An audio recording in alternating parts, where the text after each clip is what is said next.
This video is going to cover some of the basics of optimizing your WordPress post for that all-important free search engine traffic. Now there's a lot of items to deal with in the world of search engine optimization or SEO, and what makes this even more confusing is that the importance of some of these items are going to change. A few years ago, for example, all you needed was a whole bunch of targeted keywords in your site's head section and in the content area, and boom, you were on the first page of Google. Well, those days are no more, but there are some basic steps that you should be taking to help your SEO rankings. And like with many things in WordPress, there's a plugin that can help us do this. One such plugin is called All-in-One SEO Pack by Michael Torbert.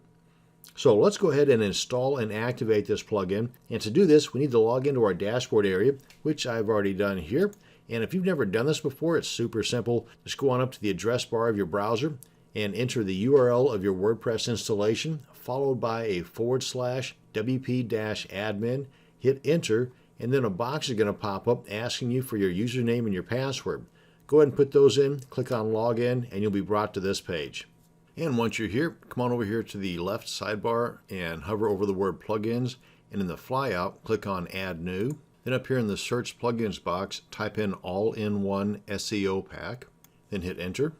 And it should be one of the first ones that pop up. Go ahead and click on install now, and then activate plugin. Now as soon as you activate the plugin, you're going to get this pop out here, and of course read these over, but for the most part you can just dismiss these. And as soon as you activate the plugin, most of the default settings that were done at the point of you activating the plugin is really enough. You've really just done a lot more for your search engine optimization than anybody that does not have this type of a plugin installed and activated on their site.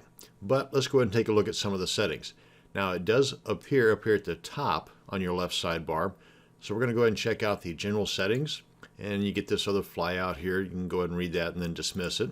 And I suggest going ahead and signing up for their mailing list, but just coming on down the line here, if you want to learn more about each one of these options, you can just click on the word or the question mark over here to the left, and you'll get this little drop down to give you more information. And there's also some clickable links in there as well to learn more. But like I said, most all of the default settings are just fine, but I do suggest that you go ahead and enter a title and a brief description for your homepage.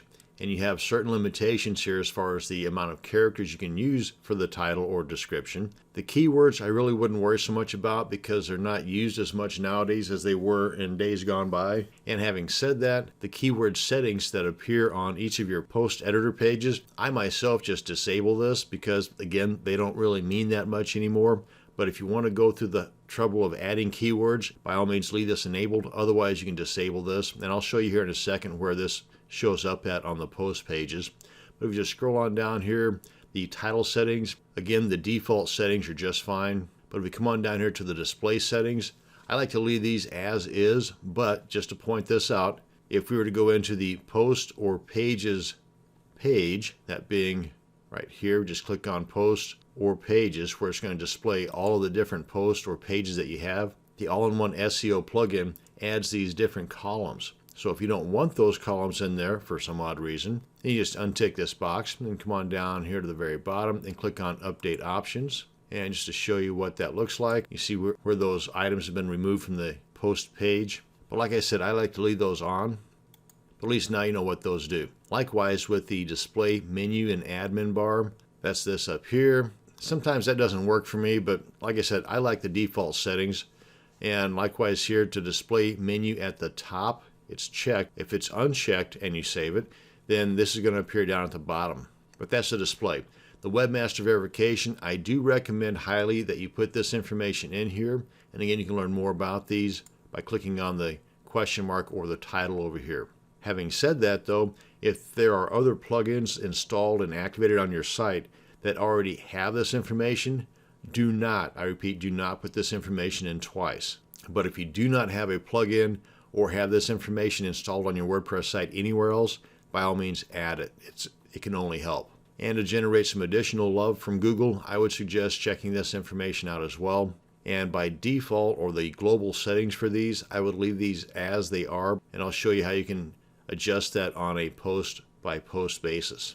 And again, any changes you make, just come on down here and click on Update Options. And there are some items in the Feature Manager that you might want to check into as well. Some of these are taken care of by other plugins that you may already have installed. To limit the amount of plugins that you have on your site, I would suggest just checking this out and comparing this to other plugins you may have. If you don't have any that handle XML sitemaps, go ahead and just click on Activate here.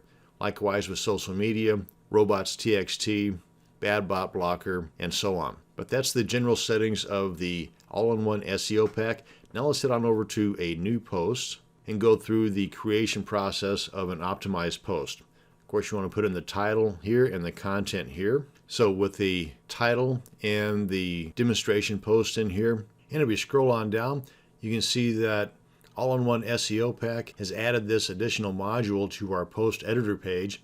And this gives us an example of how this post will appear in the SERPs, the search engine results page. Speaking of which, let me go ahead and show you an example of a search engine results page. So if somebody were to do a search for garden tools, this is a typical search engine results page for those keywords. Not all the time, but sometimes over here on the right, you'll have some sponsored or some advertisements for that particular keyword. Likewise along the top. And then you have the what's called organic search results, and this is pretty much what you're looking for. You've got the title, you've got the URL, and you've got the description. So where does Google get these, or Bing or Yahoo? Well, if you come on back to the post, by default the search engines grab the title of your post from here, the URL from here, and the description from here.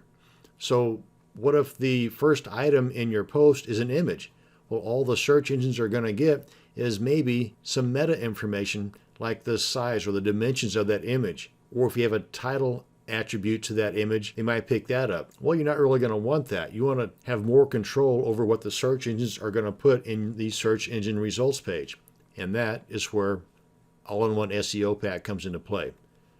The title, you can put whatever you want in here to replace this if you don't want that to be the title on your search engine results page. You've got 60 characters to go right here.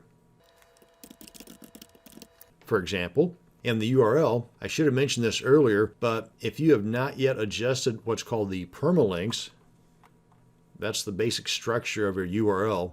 If you've not yet adjusted that from the time that you first installed WordPress, now is a good time to do that. Let's go ahead and come on down to Settings, and in the flyout, click on Permalinks. I'm going to go ahead and open this in a new tab. And depending upon the installation process you went through on your WordPress site, you may have the day and name as your permalink settings, which is not that bad. But if you've got default, which is basically the URL, question mark, a P, which stands for post, equals then the post number, that's not very user-friendly or search engine-friendly for that matter, because a human being or a search engine will look at this and not have any clue what this is referencing by simply looking at this. Of all of these options, my favorite, or the one I would suggest that you use, is my favorite, and that is post name. So if you do make any adjustments here in the permalinks, be sure to click on the adjustment you want to make. Come on down here and click on Save Changes. Now, adjusting the permalinks is best done as soon after you install WordPress as possible. If you adjust the permalinks on a seasoned site, one that has a whole bunch of different posts, you might be taking a chance of breaking some of those links or the URLs within your post. So just knowing that, you might want to have a full backup prior to making this adjustment, just in case that happens. Now, there are plugins like 301 redirects that can help fix that problem. So you might want to do a little reading up on that if that's the case. But again, if it's a brand new WordPress site, by all means come on in here and adjust your permalinks as soon as possible. You can see here the URL or the permalink. Let's go ahead and refresh this. And you can see here it's dropped the date part, and now it just has the domain name and the title, just like it is up here. But now again, if you wanted to have a different title, be sure to type it in here. Again, 60 characters max. And again, as far as the description, you've got 160 characters. Make good use of it. That gives you an idea anyway. And I would go as much into the 160 characters as possible. And as I had mentioned earlier, keywords here in the meta information is not that important anymore, but keywords in the actual content and the title is very important. So make sure that whatever somebody types in here in order to get to your post or your content, that you have those keywords ideally in both the title and at least a couple of spots throughout the content of your post. And if you do have images, which I highly suggest that you do, then you might want to go ahead and add the keywords into the title of your images as well. Even the alternate text, that's a good place to put some keywords also. But the keywords down here, not so important. And the no index and no follow boxes down here at the bottom, the only time I would check these boxes is if you do not want this content to be seen by the general public. In other words, you do not want the search engines to index this content. Tell them not to by checking these boxes. Otherwise, leave them unchecked. Come on up here, click on Update, and your post is now search engine friendly. Well, that's going to bring us to the end of this video on optimizing your post for search engine traffic. Thanks for watching, and you have a great day.